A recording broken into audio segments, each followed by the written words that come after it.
When the woman in the black dress called my husband baby at his funeral, I thought I'd misheard. When her teenage son called him dad, my heart stopped. When the lawyer read the will and her face went pale, I finally understood why my husband whispered, "I'm sorry," before he died. I'm so glad you're here. Please subscribe to my channel and tell me in the comments where you're watching from. I want to know how far this story travels.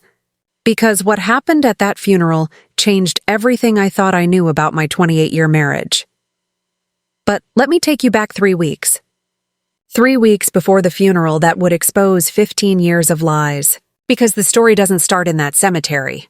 It starts in a hospital room where my husband was dying, and I had no idea he was about to confess everything. My name is Margaret Harrison. Maggie to everyone who knows me. I'm 52 years old, and until 3 weeks ago, I thought I had the kind of marriage people write songs about. David and I met in college. We were both 22, broke, and convinced we could change the world. We got married at 24, bought our first house at 26, and spent 28 years building a life together. David was a commercial real estate developer. Good at it, too. We weren't rich, but we were comfortable. 2 nice cars, a 4-bedroom house in the suburbs, annual vacations to places with clear water and white sand. We talked about having kids early on, but it never happened. After years of trying and 1 devastating miscarriage, we decided to focus on each other instead. "We're enough," David would say, pulling me close on Sunday mornings. "You're all I need, Maggie." And I believed him. God, I believed him. 3 weeks before his funeral, David collapsed in his office. A stroke, massive and merciless. By the time I got to the hospital, he'd already been rushed into emergency surgery. Dr. Reynolds, a kind woman with tired eyes, met me in the waiting room. "Mrs. Harrison, your husband's condition is critical. The stroke affected a significant portion of his brain. We've stabilized him for now, but..." She paused, and I knew what was coming. "You should prepare yourself. The next 48 hours will tell us everything." I sat by his bed for 2 days straight, watched his chest rise and fall with mechanical precision, the ventilator doing the breathing his body had forgotten how to do. His hand was warm in mine, but there was no squeeze back, no flutter of eyelids. Nothing but the steady beep of machines keeping him tethered to this world. On the 3rd day, something changed. His eyes opened. Not fully, just a crack, like he was peeking through a curtain he wasn't quite ready to pull back. I leaned forward, my heart hammering. "David? Baby, can you hear me?" His lips moved. No sound came out, but I could see he was trying. The nurse rushed in, checked his vitals, adjusted something on one of the machines. She looked at me with cautious optimism. "He's fighting," she said softly. "That's a good sign." But the look in David's eyes wasn't relief. It was fear. Raw, desperate fear. That's when he whispered it. 3 words that would haunt me forever. "I'm so sorry." "Sorry for what?" I asked, smoothing his hair back.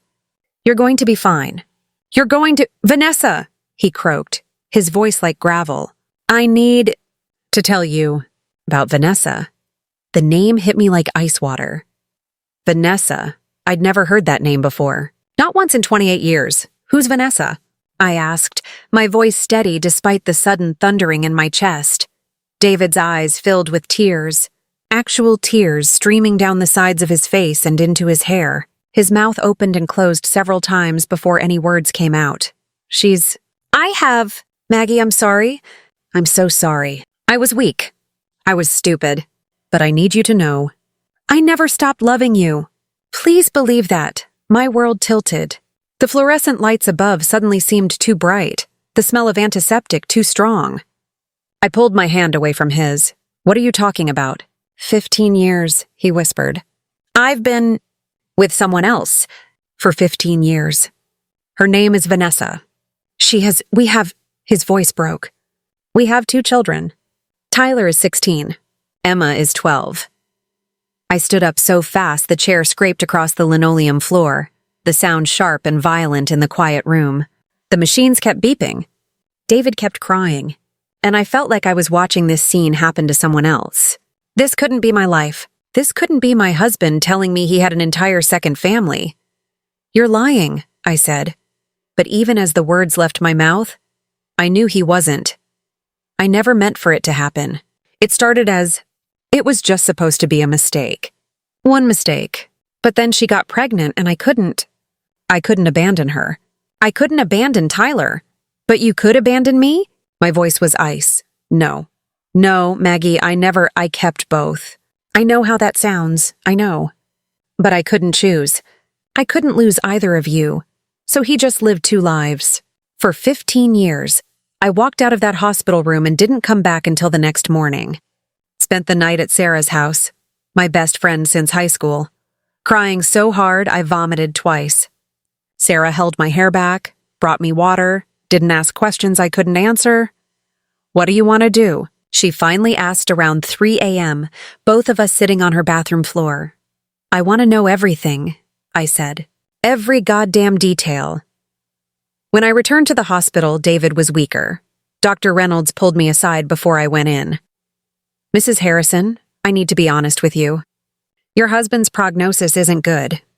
The stroke caused more damage than we initially thought. He has days, maybe a week at most. I'm so sorry. Days. He had days to explain 15 years of betrayal. I walked into that room with my spine straight and my jaw set. David's eyes found mine immediately. The fear was still there, but now there was something else. Resignation. He knew this was it. His last chance to make me understand.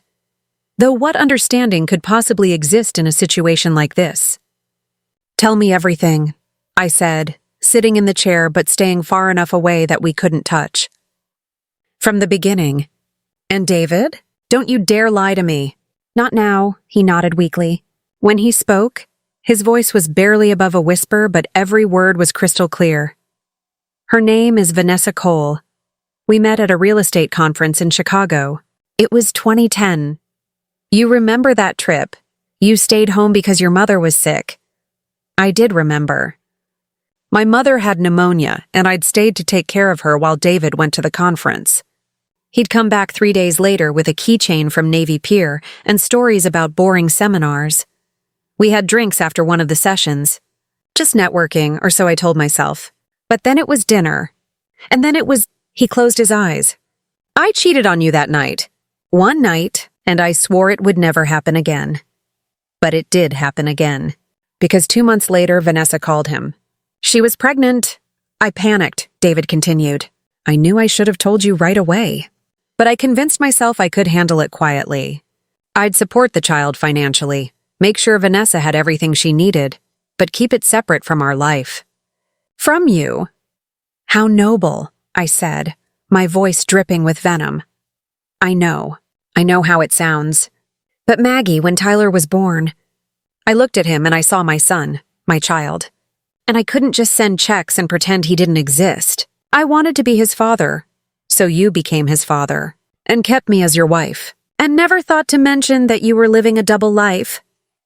I thought about telling you every single day, but the longer I waited, the worse it got. Years passed. Tyler grew up. Then Emma was born 4 years later, and by then, I was in so deep I couldn't see a way out. Here's the thing that makes this even more twisted. David was good at it. Exceptionally good at compartmentalizing his life.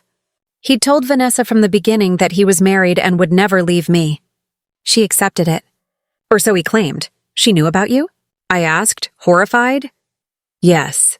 I was honest with her about that at least. I told her I loved my wife, that I'd never divorce you, but that I wanted to be part of Tyler's life.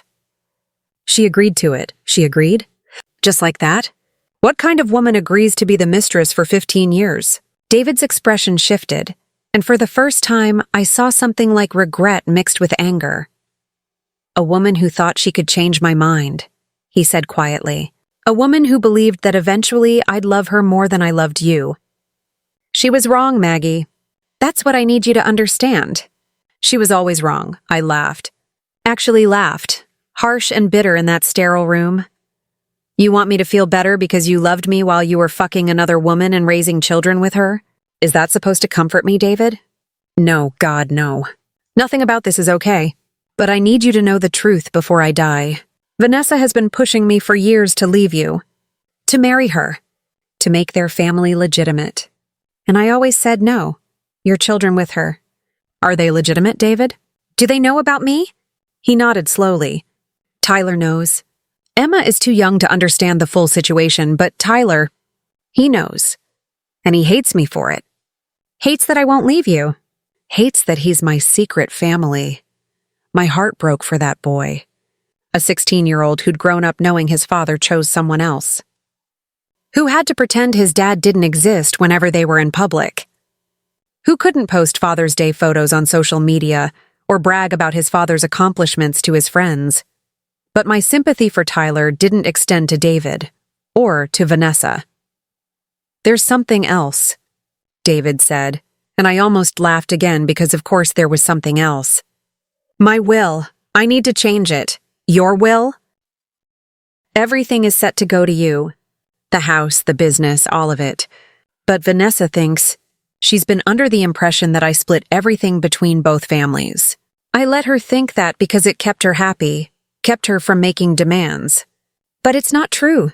You get everything, Maggie. That's how it's been written for 28 years, and that's how I want it to stay.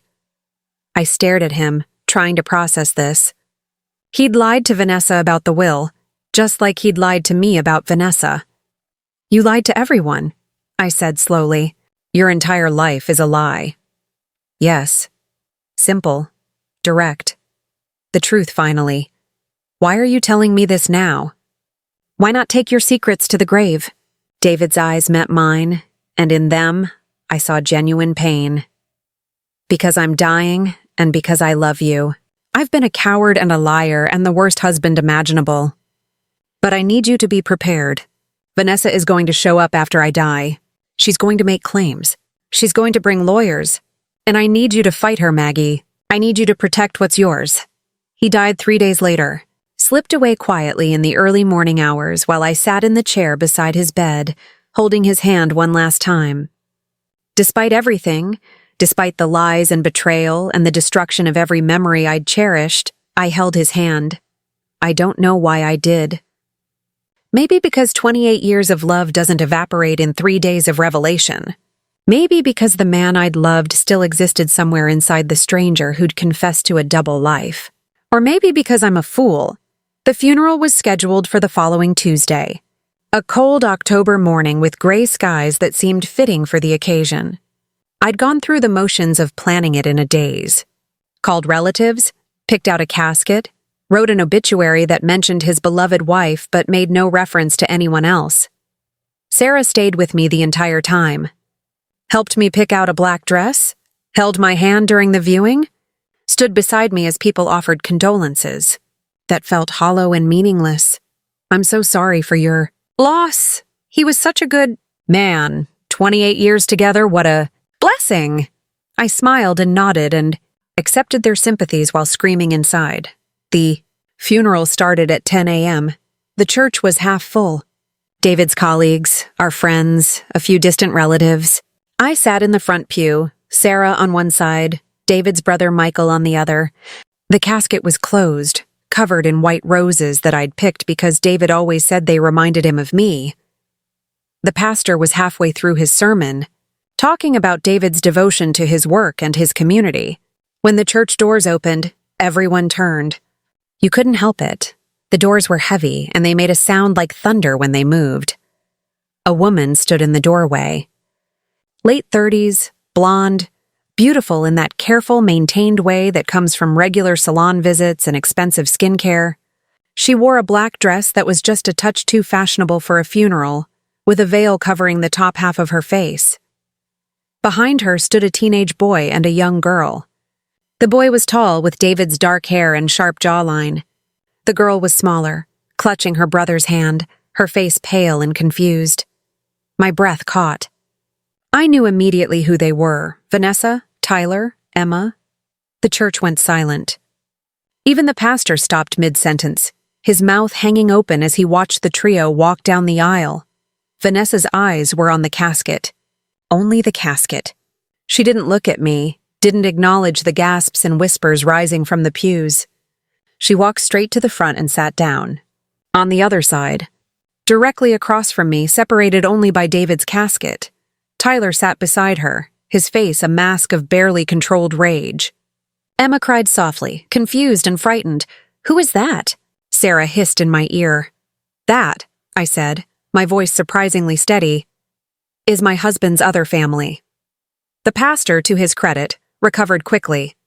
He cleared his throat and continued the sermon, though his eyes kept darting between me and Vanessa like he was waiting for one of us to explode. I should have been furious. Should have stood up and demanded they leave. But I couldn't move. Couldn't speak. Could barely breathe. Because this was real now. Not just David's confession in a hospital room, but flesh and blood people sitting 15 feet away from me. A woman who'd shared my husband for 15 years. Children who called him Dad. The rest of the funeral passed in a blur. People spoke. Michael said something about David's work ethic. Sarah read a poem I didn't hear. Someone else talked about David's love of golf. I didn't process any of it. My eyes were locked on Vanessa. She cried throughout the entire service. Loud, body-shaking sobs that seemed designed to draw attention. Tyler put his arm around her, glaring at me like I was the villain in this story. Emma just looked lost. When the service ended, we filed out to the cemetery. The burial was meant to be brief. A few words, a prayer, and then it would be over.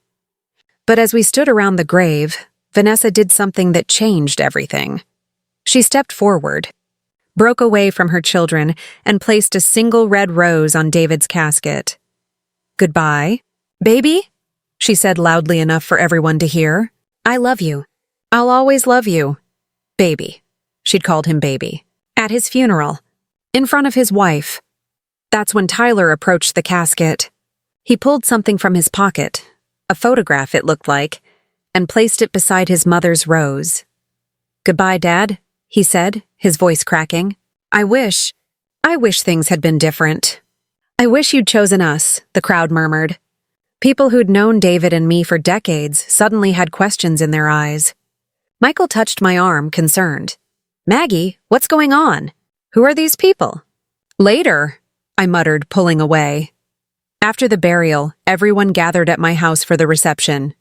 It's a tradition. Feed people after someone dies. Let them share stories and memories while eating casseroles and cookies. I'd hired caterers, set out photos of David and me through the years, prepared myself for hours of hollow condolences. What I hadn't prepared for was Vanessa walking through my front door. She'd taken off the veil. Her face was stunning, even with red, swollen eyes and mascara tracks down her cheeks. She looked around the house like she owned it, taking in the wedding photos on the mantle, the vacation pictures on the walls, the life David and I had built together. "Nice place," she said to no one in particular. Sarah appeared at my elbow, tense as a coiled spring. "Do you want me to ask her to leave?" I shook my head. Let's see what she wants. What she wanted, apparently, was to talk. She approached me in my own kitchen, where I was pretending to arrange cookies on a platter. "Margaret, isn't it?" she said, her voice honey-sweet with an edge like broken glass.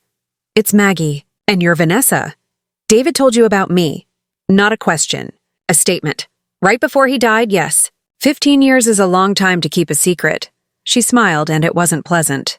15 years is a long time to be second place. I set down the cookie platter and turned to face her fully. Up close, I could see she was younger than I'd thought, maybe 38 or 39. Still beautiful, still poised, but with a hardness around her eyes that spoke of years of waiting for something that never came. "What do you want, Vanessa?" "I want what's mine. What David promised me. What I've earned after 15 years of being his partner, his lover, the mother of his children." "His children?" I repeated. "Funny, I thought those were your children. Last I checked, I never agreed to share my husband." Her smile disappeared. "You think this is about agreement? About fairness? You got 28 years. You got his name, his house, his public life. All I'm asking for is what he should have given me years ago. A fair share." "A fair share of what exactly?" "His estate. His business. This house. Everything." I laughed. Couldn't help it. The audacity was almost impressive. "You think you're entitled to my house? The house I've lived in for 20 years? That David and I bought together?" David bought it with money from a business we built together, Vanessa shot back. For the last decade, I've been his business partner. I helped him close deals, manage properties, make investments. I was his equal, not you. You were just the wife he kept for appearances. The words stung, even though they came from a woman I owed nothing to. If you were his business partner, then I'm sure he compensated you appropriately. But this house? His estate? That's mine. We'll see about that. Her smile returned, sharp as knives. David's lawyer is reading the will tomorrow. I'll see you there. She turned and walked out of my kitchen, collected her children, and left my house without another word. That night, I called David's lawyer, Charles Montgomery, a man David had worked with for 20 years. Charles had been at the funeral, had shaken my hand with appropriate gravity, but hadn't mentioned anything about the will. Maggie, he said when he answered the phone. I'm so sorry about David. If there's anything I can— There was another woman at the funeral today, I interrupted. Vanessa Cole. She said you're reading the will tomorrow and that she'd be there. A long pause. Then, yes, she contacted me last week. Said she was close to David, that she had a claim to his estate. Does she? That's what we'll determine tomorrow. The will is straightforward. Everything goes to you. But if she can prove she was financially dependent on him, or that he made promises regarding his estate, things could get complicated. He told me, Charles. Before he died, he told me about her, about their children, about everything. Another pause, longer this time. I see. Then you know this might be difficult. Just tell me the truth. Can she take anything from me? Not if the will is clear and she can't prove financial coercion or undue influence. But Maggie, she can certainly try, and trying means lawyers, court dates, months or even years of legal battles. I hung up feeling sick. This wasn't over. This nightmare was just beginning. The will reading was scheduled for 2 p.m. the following day at Charles's office. I arrived early, dressed in the same black suit I'd worn to the funeral, my armor against whatever was coming. Charles's secretary showed me into a conference room with a long table and leather chairs. I sat down, folded my hands on the table, and waited. Vanessa arrived exactly at 2 p.m.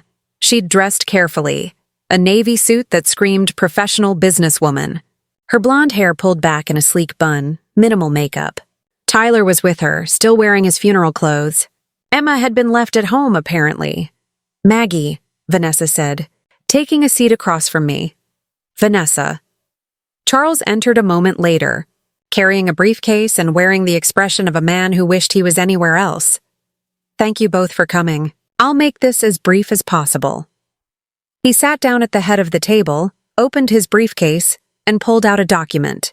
David's will is straightforward. It was last updated 2 years ago.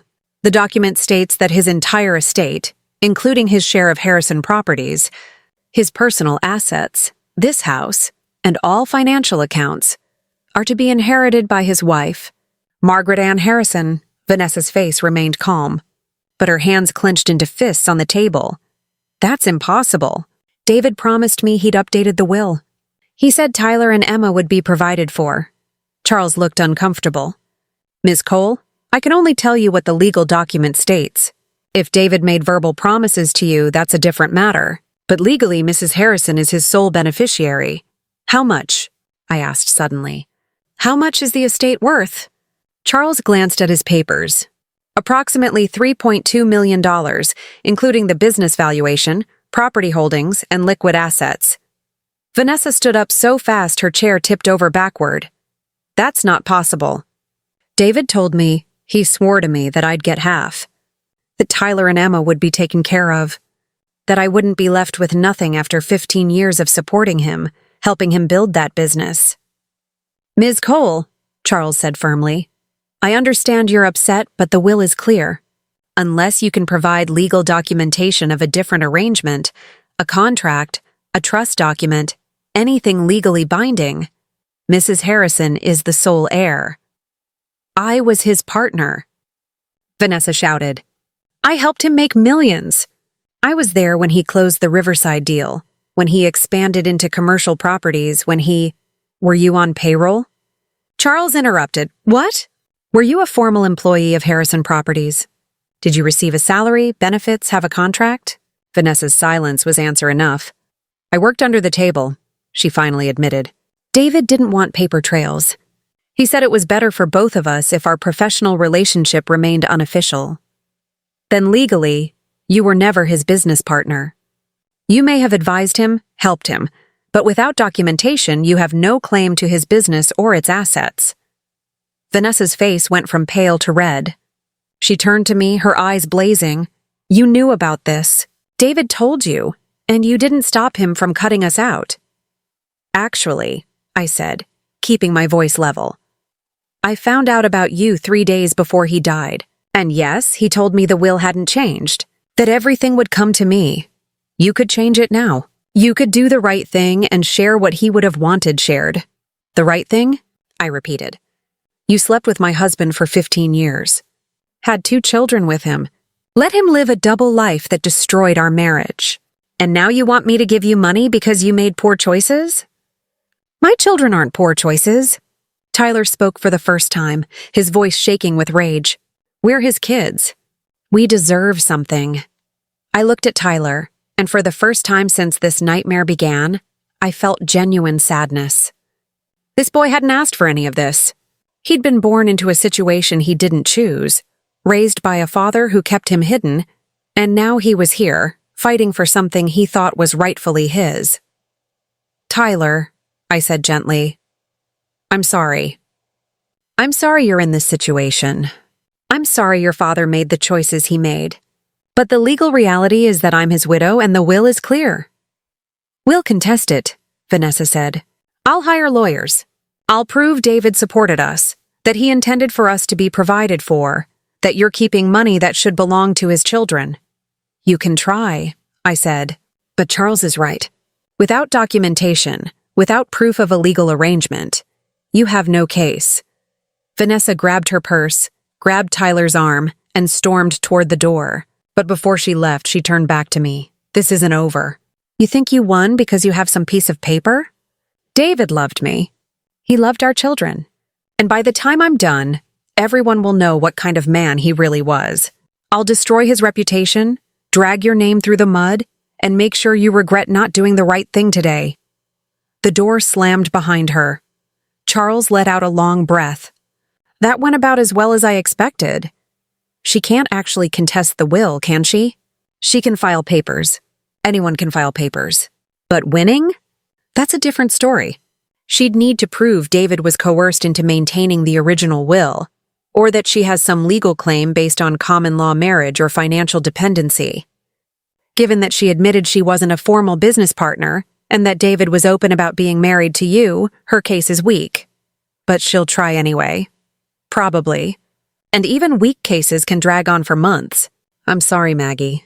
I wish I had better news. I left Charles's office feeling exhausted. This was supposed to be over.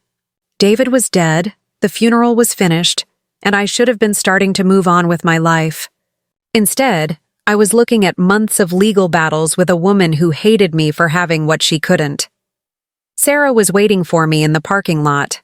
She took one look at my face and pulled me into a hug. That bad? She's going to contest the will. Try to prove David wanted her to have half of everything. Can she prove it? No. But she can make my life hell trying. 2 weeks later, the lawsuit arrived. Vanessa Cole, v. Margaret Harrison, and the estate of David Harrison. She was claiming financial dependency, breach of promise, and requesting half of David's estate plus 15 years of back compensation for her contributions. To Harrison Properties, I hired the best estate lawyer I could find, a woman named Patricia Chen who had a reputation for being ruthless in court and gentle with her clients. This is garbage, Patricia said after reviewing Vanessa's filing. Pure desperation. She has no case. Then why do I feel like I'm about to lose everything? Because she's loud and angry and making threats. But legally, she doesn't have a leg to stand on. Your husband never made her a formal business partner. Never put her on any legal documents. Never created a trust or contract that would give her claim to his estate. All she has are verbal promises, and those don't hold up in court. What about the children? Can they claim anything? Patricia shook her head. They could potentially file for child support payments that were owed to them during David's life. But they can't inherit from his estate unless he specifically named them in the will, which he didn't. So what happens now? Now we file our response, destroy her case point by point, and wait for a judge to dismiss it. Should take about 3 months, maybe less. But Vanessa wasn't just fighting in court. She was fighting in the court of public opinion. Within days of filing the lawsuit, she'd gone to the local news with her story. Local woman claims deceased real estate mogul led double life. The headline appeared on the evening news, complete with an interview of Vanessa crying on camera. David Harrison was my partner for 15 years, she told the reporter, dabbing at her eyes with a tissue. We built a business together. We raised 2 beautiful children together. And now his widow is trying to cut us out completely, as if we never existed. The reporter, a young woman with ambitious eyes, ate it up. And you claim Mr. Harrison promised to provide for you and your children? He promised constantly. He told me I'd never have to worry that Tyler and Emma would be taken care of. But he lied. Or his widow is lying about what the will says. Either way, my children are being robbed of their inheritance. My phone exploded. Friends calling to ask if it was true. Colleagues of David's expressing shock. Distant relatives demanding to know what was going on. And strangers, so many strangers, sending me hateful messages on social media. Gold digger.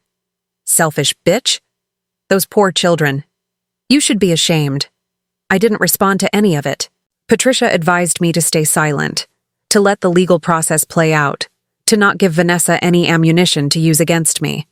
But staying silent while she painted me as the villain was one of the hardest things I'd ever done.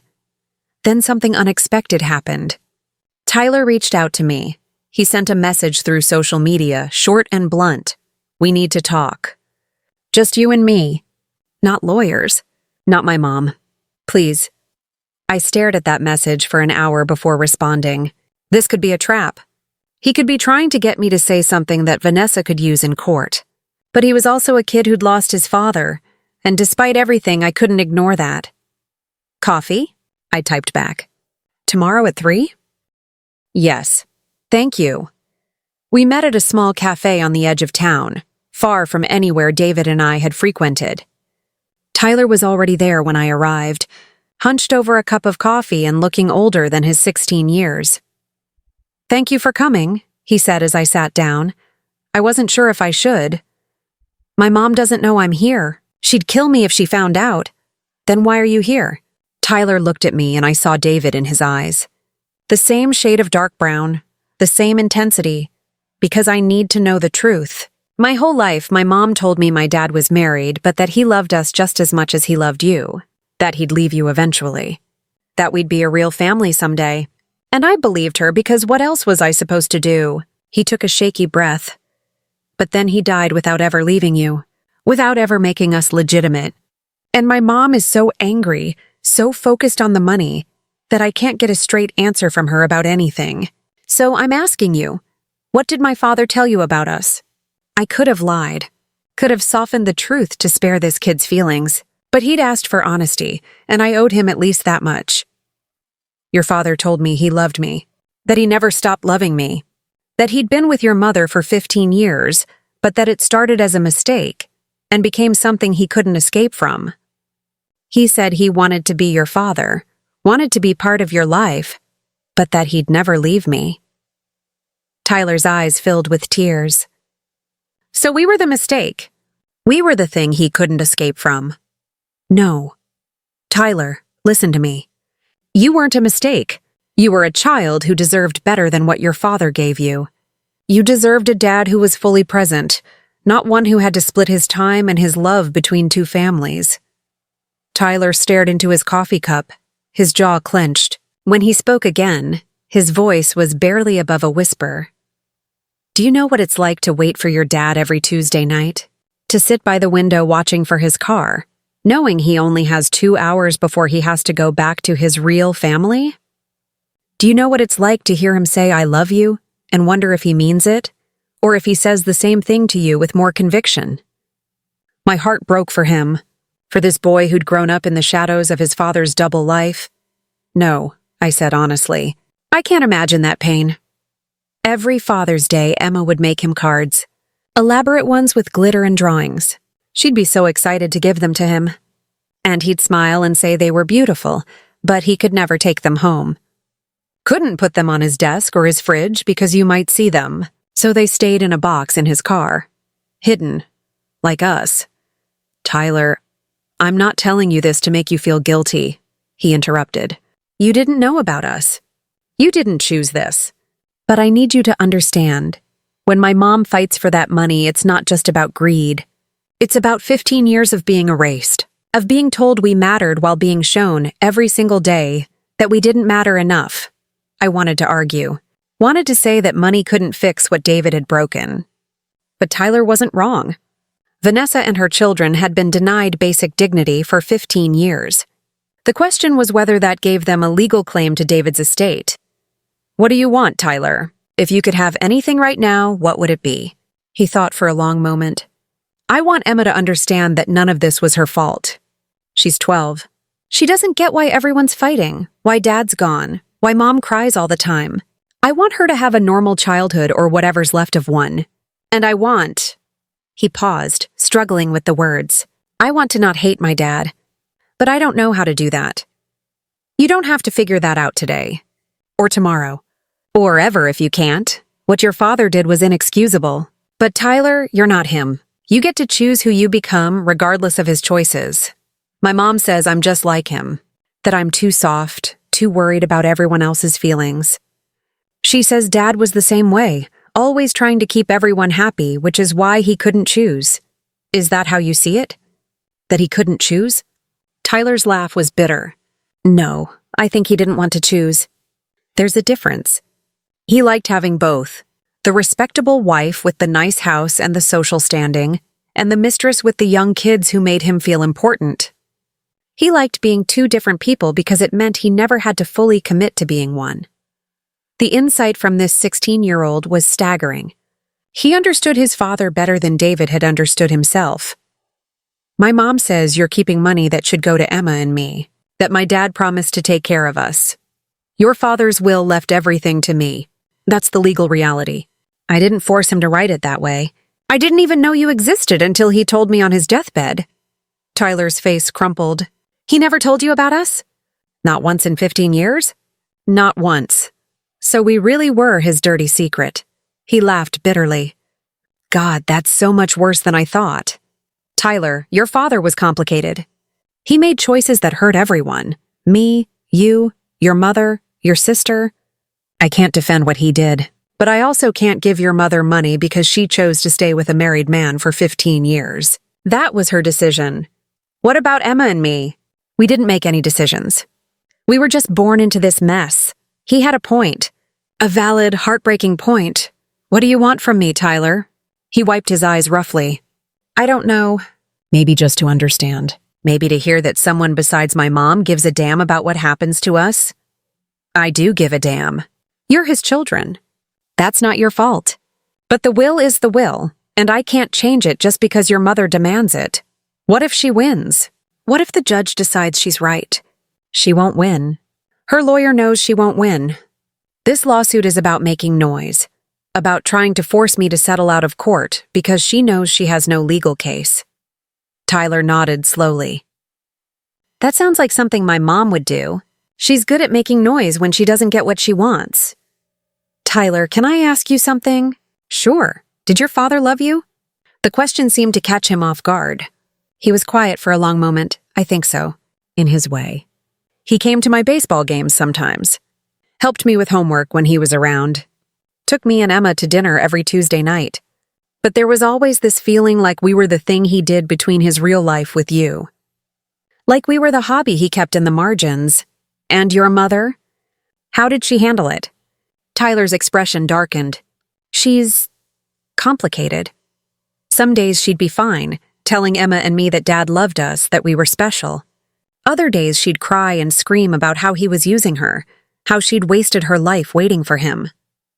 And the older I got, the more I realized she knew exactly what she was getting into. She just thought she could change him. Did she ever try to leave him? Once, when I was about 10. She packed our stuff, told Dad she was done being his secret. Lasted about 2 weeks before she went back. He bought her a new car and promised, again, that he'd leave you soon. He was always promising that. Soon, Vanessa. Just not yet. The timing isn't right. And she'd believe him every time. I'm sorry you had to grow up watching that. Yeah, well. Tyler shrugged. It taught me what not to do. I'm never lying to anyone like that. Never keeping secrets that big. When I love someone, they're going to know it, and so will everyone else. I smiled sadly. That's a good lesson to learn, even if you learned it the hard way. Tyler stood up, shoved his hands in his pockets, and gave me a sad smile. My dad was a coward. He couldn't choose, so he tried to have both, and in the end, he screwed everyone. I'm sorry you got caught up in his mess. He left before I could respond. 2 weeks later, despite Patricia's assurances that the case would be dismissed, we ended up in court. Vanessa had hired an aggressive lawyer who'd found a loophole, claiming that David's financial support of her and the children for 15 years constituted a common-law partnership that entitled her to marital property rights. It was a stretch, a desperate, barely legal stretch. But it was enough to get us in front of a judge. The courtroom was smaller than I'd expected. Wood paneling, fluorescent lights, and hard wooden benches that made everyone uncomfortable. Vanessa sat at the plaintiff's table with her lawyer, a sharp-dressed man in his 50s with slicked-back hair and an expression like a shark smelling blood. I sat with Patricia, wearing my most conservative suit, trying to project calm I didn't feel. The judge was a woman in her 60s with steel gray hair and reading glasses perched on her nose. She'd clearly read all the briefs, and from the expression on her face, she wasn't impressed with Vanessa's claims. Mr. Holloway, she said, addressing Vanessa's lawyer, your filing claims your client entered into a common-law marriage with the deceased. Can you provide evidence of this? Holloway stood up, smoothing his tie. Yes, Your Honor. We have financial records showing that Mr. Harrison provided consistent support to Ms. Cole for 15 years. He paid her rent, her car payments, her children's expenses, and frequently gave her cash gifts. This level of financial support demonstrates a marital partnership. Financial support doesn't constitute marriage. Mr. Holloway, you know that. With respect, Your Honor, in this state, common-law marriage requires cohabitation, mutual consent to be married, and public representation as spouses. We argue that Mr. Harrison's actions demonstrated all three. Cohabitation. You're claiming they lived together? Not full-time, but he maintained a residence at Ms. Cole's address, kept clothes there, had mail delivered there. We have witnesses who can testify to this. Patricia leaned over and whispered to me, This is bullshit. He's grasping at straws. But the judge seemed intrigued. I'll allow the testimony. Mr. Holloway, call your first witness. Vanessa took the stand. She'd dressed carefully, a modest gray dress, minimal makeup, her blonde hair pulled back in a simple bun. She looked like a grieving widow, not a longtime mistress. Ms. Cole, Holloway began, can you describe your relationship with David Harrison? We were partners, Vanessa said, her voice steady. We met in 2010 and immediately connected. He was honest with me from the beginning. Told me he was married but that his marriage was essentially over. That he stayed for convenience, for appearances, but that his heart wasn't in it anymore. I gripped the edge of my chair. The audacity of her lies was breathtaking. And you believed him? I had no reason not to. He spent 3 or 4 nights a week at my house. We raised our children together. He was there for birthdays, holidays, school events. He told me constantly that he loved me, that we'd make it official someday soon. Did he ever file for divorce from Mrs. Harrison? Vanessa's face fell artfully. No. He kept promising he would, but something always came up. A business deal, a family obligation, timing issues. I was patient because I loved him, and because I believed him when he said we'd be together officially someday. Ms. Cole, do you have any evidence that Mr. Harrison considered you his wife? She pulled out her phone, tapped a few times, and held it up. Text messages. Hundreds of them. He called me my wife in texts. Signed cards as your husband. Told our children to call him Dad. We celebrated anniversaries, 15 of them. We had joint bank accounts for household expenses. Patricia shot up. Objection, Your Honor. A joint account for child support doesn't constitute a marital partnership. I'll allow the evidence, but Ms. Chen makes a fair point. Continue, Mr. Holloway. Ms. Cole, in your opinion, did David Harrison consider himself married to you? Yes, absolutely.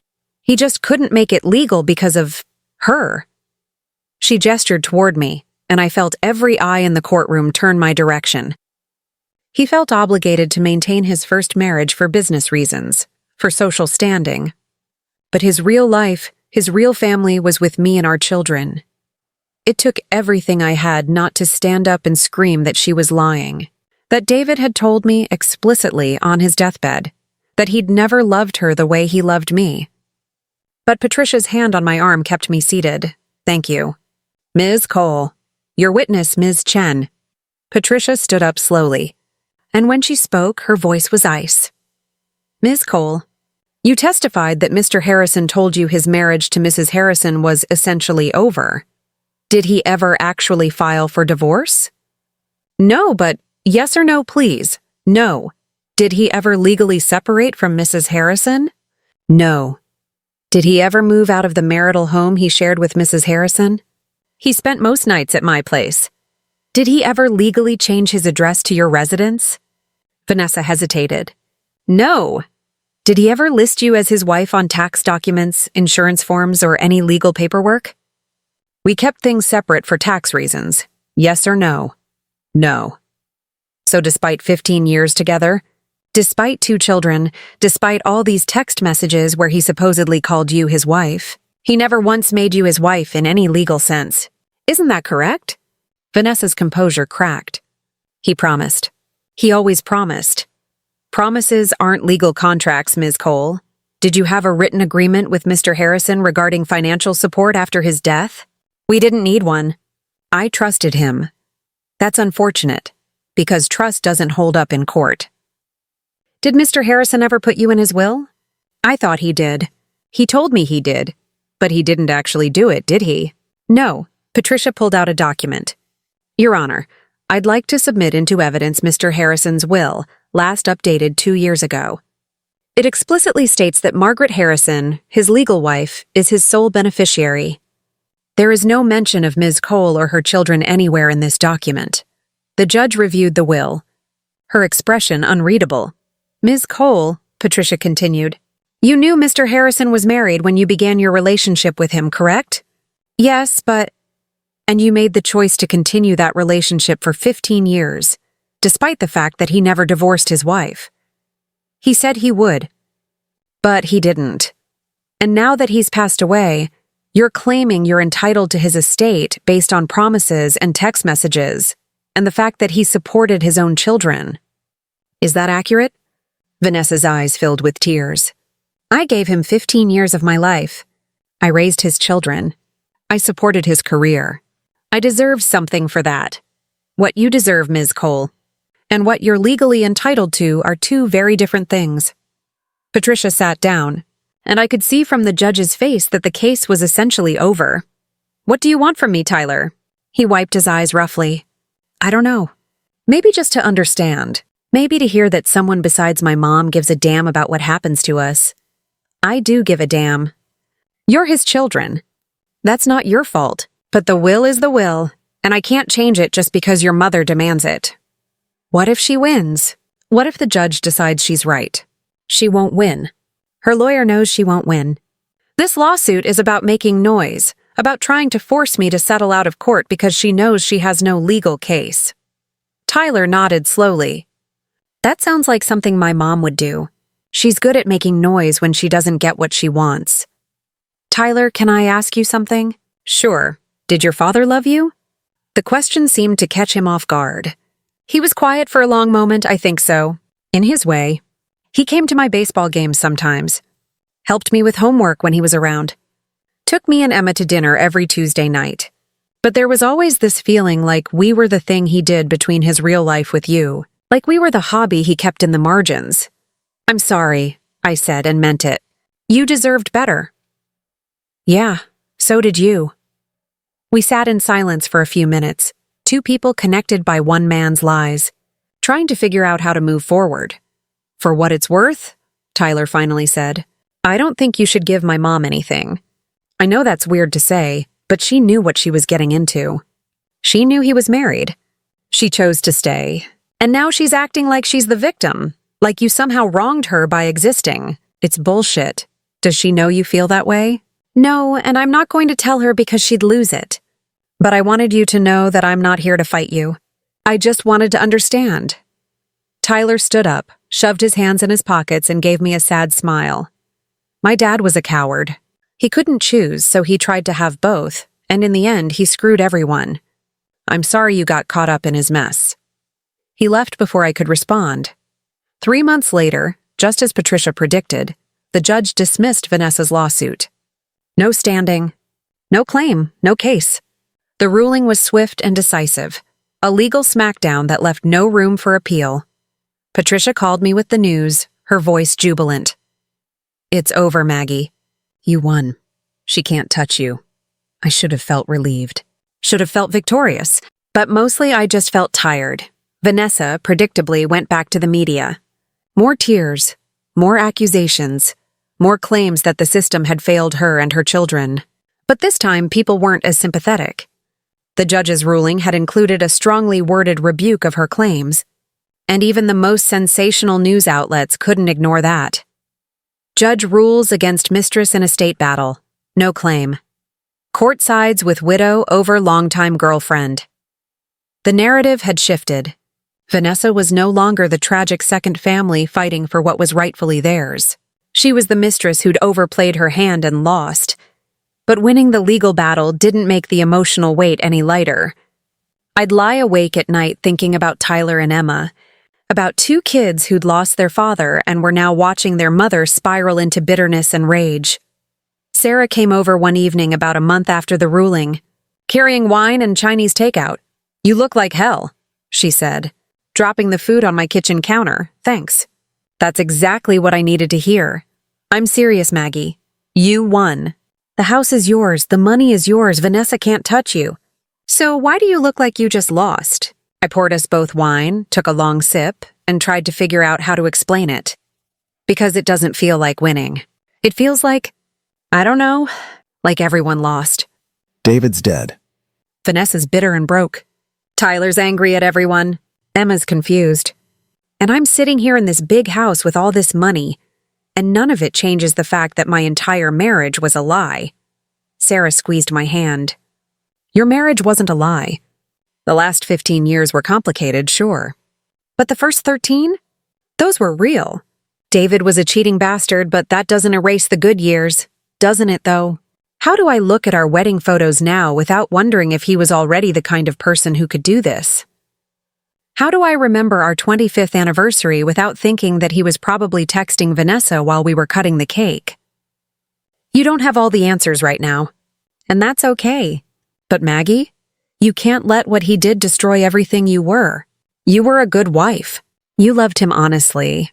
His dishonesty doesn't diminish that. I wanted to believe her. God, I wanted to believe her. About 2 months after the lawsuit was dismissed, I did something impulsive. Something I probably shouldn't have done but couldn't stop myself from doing. I drove to Vanessa's house. I'd only seen the address on legal documents, never visited. It was a modest townhouse in a neighborhood that had seen better days. The lawn needed mowing. The mailbox was dented. A child's bike lay abandoned in the driveway. I sat in my car for 10 minutes, trying to figure out what I was doing here, what I was hoping to accomplish. Then Vanessa came out. She looked different than she had in court. Older, tired. She wore sweatpants and an oversized t-shirt, her hair pulled back in a messy ponytail. When she saw my car, she froze. I got out slowly, hands visible, trying to look non-threatening. I'm not here to fight, I said. Then why are you here? I don't know. Honestly, I don't know. I needed to see you. To talk to you. Not through lawyers or in a courtroom, just person to person. Vanessa crossed her arms. You won. What more do you want? I want to understand. I want to know how this happened. How two intelligent women ended up sharing a man who wasn't worth either of us. She laughed, harsh and bitter. You think I don't ask myself that every single day? Can we talk, please? 5 minutes. Vanessa looked at her house, then back at me. Finally, she nodded and gestured to her front porch. We sat on the steps, two women connected by one man's lies, trying to figure out how to move forward. He told me you were basically roommates, Vanessa said quietly, that you hadn't been intimate in years, that you stayed married for financial reasons, but that you both knew it was over. We made love the week before he had the stroke, I said flatly. We had dinner reservations for our anniversary the day after he collapsed. We were planning a vacation to Costa Rica for the winter. Vanessa's face crumpled. He told me he was going on that trip alone, that he needed space to think about us, about what he wanted. He lied to both of us, constantly, about everything. I know that now, but for 15 years I believed him. I looked at him holding Emma and thought, this is a man who loves his family. I watched him help Tyler with homework and thought, this is a good father. I trusted him when he said leaving you was complicated, but that he'd do it eventually. Did you ever ask yourself why it took so long? Why year after year went by and he never actually left? Of course I did. But he always had an explanation. A business deal that needed his stable home life. A sick relative. His brother's wedding where showing up alone would cause too many questions. There was always something, and I was always stupid enough to believe it. You weren't stupid. You were in love. So were you. And at least you didn't know he was cheating. I knew you existed. I knew I was the other woman. And I did it anyway because I thought... She stopped, tears streaming down her face. I thought I could be enough. That eventually he'd realize I loved him more than you did. That our family was better. That choosing us was worth whatever he'd lose with you. Do you regret it? All of it? Vanessa was quiet for a long moment. I regret that Tyler and Emma got hurt. I regret that they grew up thinking that's what love looks like. Hidden and complicated and full of promises that never come true. But do I regret loving David? No, even knowing how it ended. Even knowing he never chose me. I loved him. And I have 2 incredible kids because of it. So no, I don't regret it. I'm sorry, I said, and surprised myself by meaning it. I'm sorry he put you through that.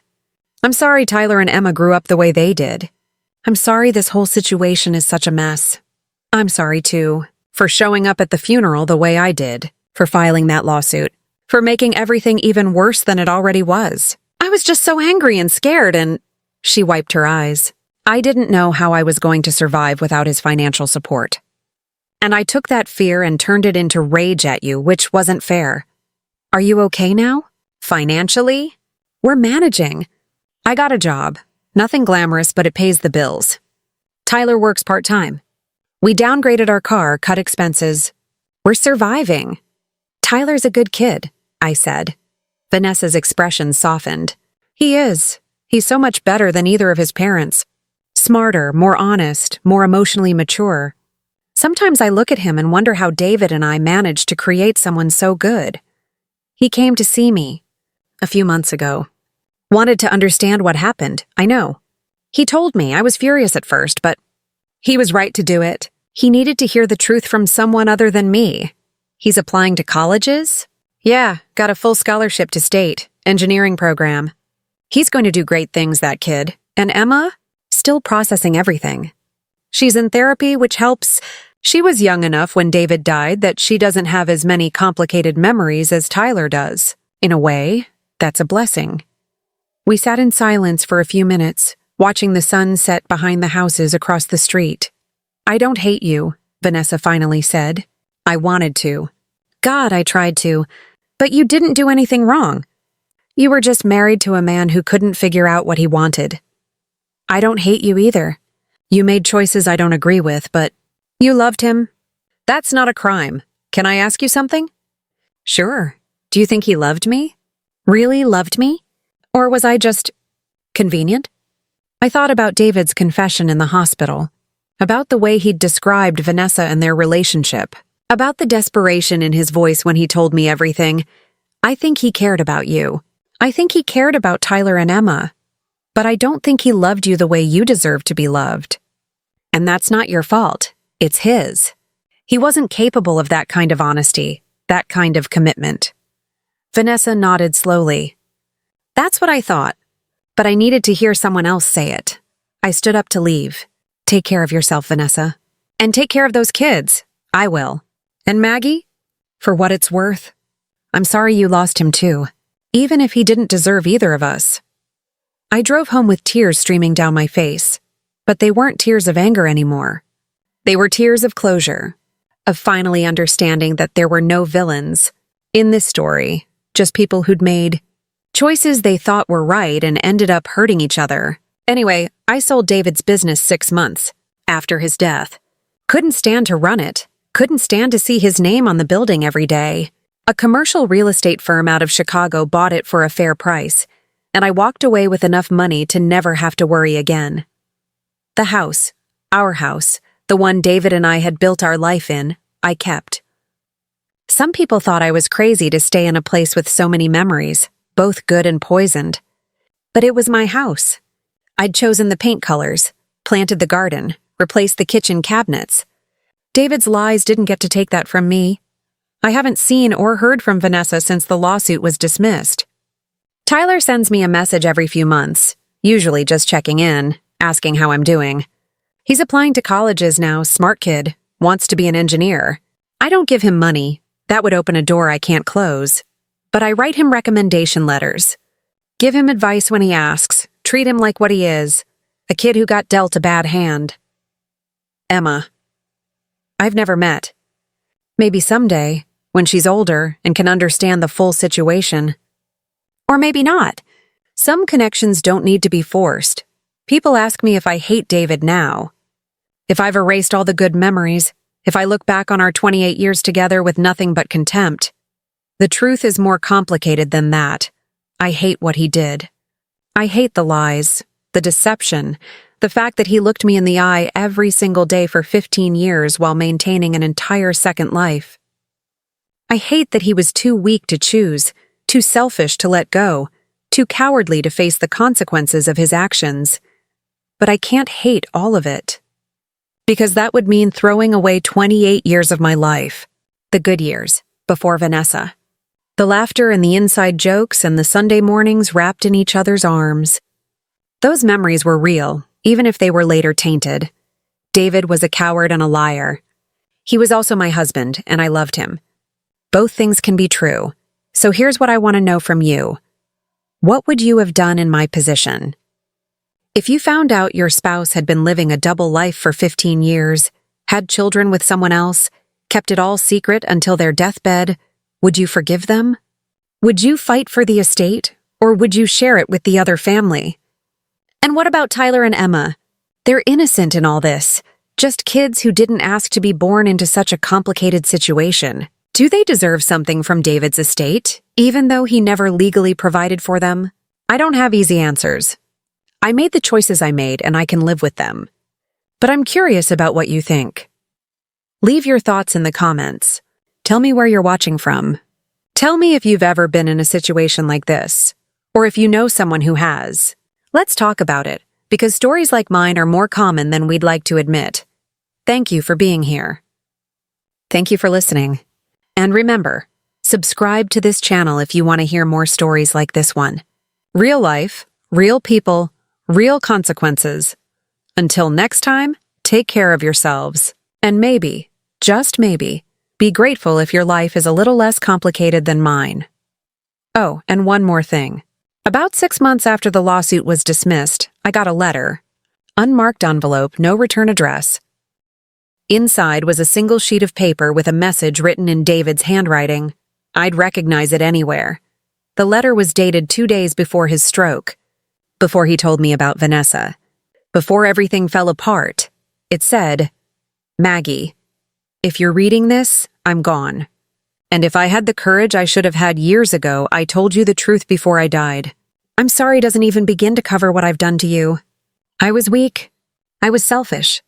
I tried to have everything and ended up destroying the one thing that mattered most, your trust. Vanessa will fight you for the estate. Don't let her win. Not because she doesn't deserve help. She does for putting up with me for 15 years. But because you deserve to be protected. You deserve security. You deserve to know that despite everything I did wrong, I never stopped loving you. I never stopped choosing you, even when it looked like I was choosing everyone. The will is yours. The money is yours. The house is yours. Everything I built thinking of you. I know that sounds impossible given what you now know, but it's true. Tyler and Emma are good kids. If you can find it in your heart to help them someday, I'd be grateful. But I'll understand if you can't. I'm sorry, Maggie. For everything. All my love. Even though I don't deserve to offer it, David, I don't know what to do with that letter. Don't know if it changes anything, or if it's just more evidence of David's cowardice, writing something after death that he couldn't say in life. But I wanted you to know about it. Because life isn't neat. It doesn't tie up in pretty bows with clear villains and heroes. Sometimes people are both all at once. What do you think? Does that letter change how you see David? Does it change how you see me? Let me know in the comments.